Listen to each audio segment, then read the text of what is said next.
everyone, welcome to TUTORIEX, and today in this video I'll gonna show you how you can automate your WhatsApp message using Python. So let's get started.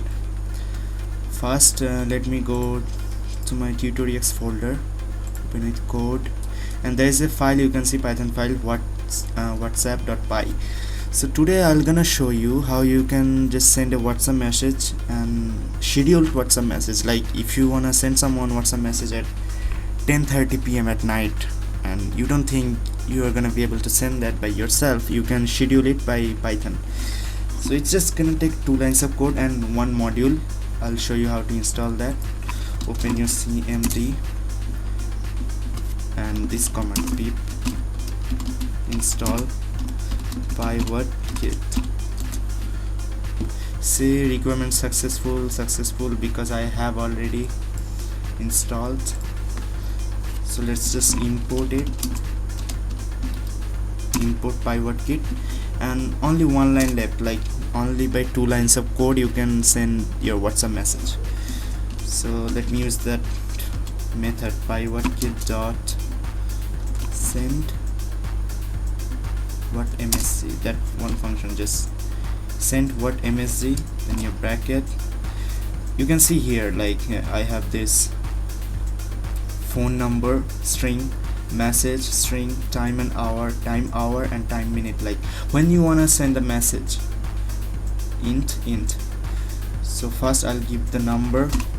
This is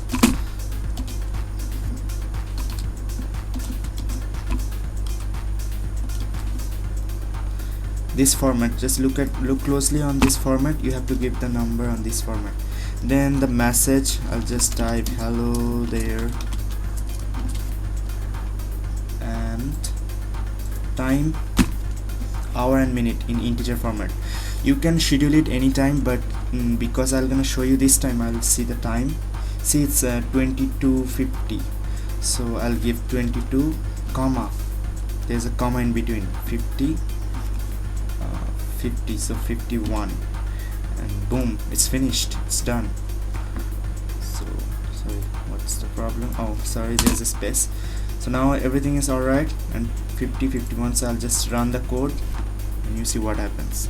Call time must be greater than the wait time. So the web whatsapp.com takes some time to load, because it takes time to load, and it was almost 51 when I gave the time. So this is the thing you have to keep in mind when you are doing this stuff. Of course, if you're gonna send a WhatsApp message, you have to give a future time, and if you give like past time, it's gonna take the whole day. Like it's gonna send the WhatsApp message next day.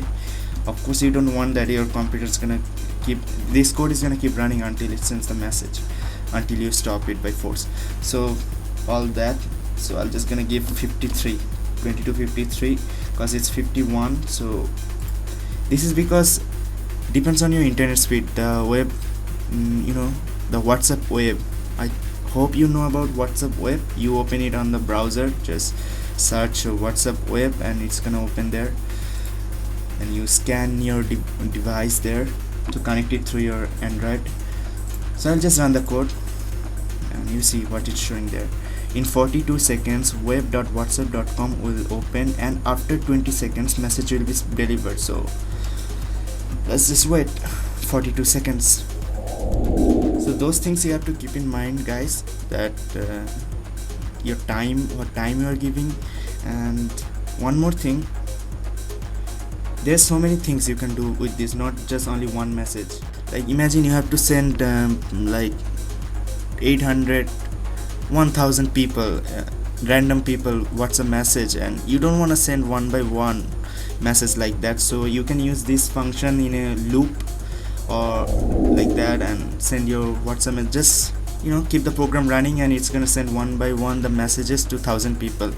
And you can use try except block. So make sure that the numbers you put there in a text format or in a dictionary format, those numbers which are not valid WhatsApp number, it's just gonna not gonna send the message, but not gonna stop the code because of some error. So you can use try except block. So like that, there's so many use. And you see the message sent hello there in my WhatsApp. And another thing, you have to make sure that your browser WhatsApp web is connected to your Android device. And if not, you can just go there on the Chrome and search WhatsApp web like that, and go to the first link, and WhatsApp gonna open, and then it's gonna show like scan your device, and you scan there. My device is already scanned, so it's not gonna show, and it's opening directly. So that's all guys for this video, and there is so many use of this little function, only 2 lines of code. You can use it in so many ways. And there's another thing, look at this, there's a new file created. It's a little database for the messages you are sending. Look, date 6 with it's showing the data that when you send the message. So every time you send a message, it's gonna be saved in this database with timestamp. So that's all, I think. Yeah, that's all guys for this video. See you next time.